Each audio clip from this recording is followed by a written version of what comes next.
Here's a problem where we're mixing two solutions and a reaction occurs. We can tell because we're given a net ionic equation. So we're going to set up a BCA table.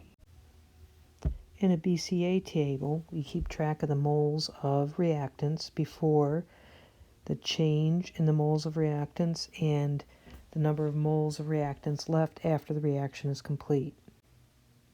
We look at our two solutions. We see the ions of interest are going to be the hydroxide ion and the H plus ion. So we want to calculate the initial moles of each.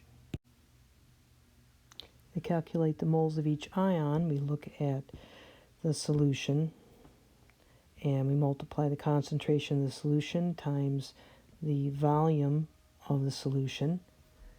And in each case, we see there's a 1-to-1 mole ratio. We fill in these amounts on our BCA table, and we see in this case that the H plus is our limiting reagent.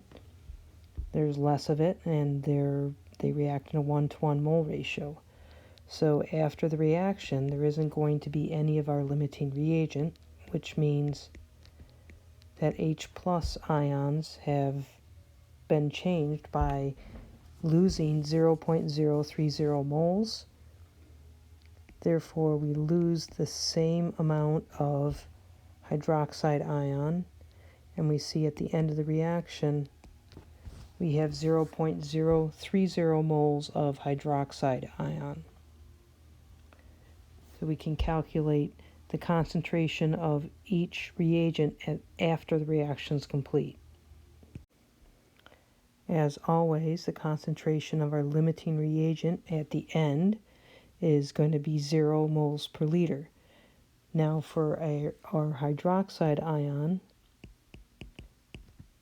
we see that we have 0.030 moles that are left, and we need to divide that by our volume of the solution.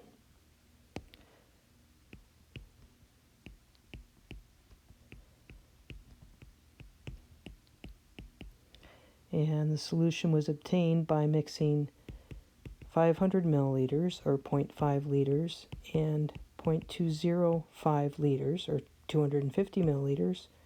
So our total volume is 0.50 liters.